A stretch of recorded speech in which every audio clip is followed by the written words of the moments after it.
భగవద్గీత మొదటి అధ్యాయం అర్జున విషాద యోగంలోని 15వ శ్లోకం.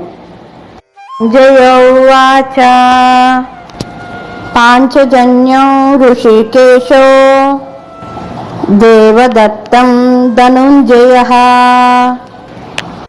పౌండ్రం దద్మో మహాశంకం భీమధర్మారుకోదరః.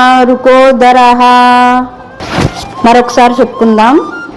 పాంచజన్యం ఋషికేశో దేవదత్తం ధనుంజయః పౌండ్రం దద్మో మహాశంకం భీమకర్మారుకోదరః. భావం: ఋషికేశుడు పాంచజన్యుడు అనబడే శంఖాన్ని పూరించాడు.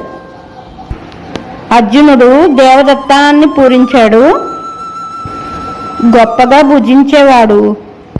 అత్యంత కష్టమైన పనులను చెయ్యునట్టి భీముడు పౌండ్రం అనబడే బ్రహ్మాండమైన శంఖమును పూరించాను అని సంజయుడు ధృతరాష్ట్రుడితో పలికెను.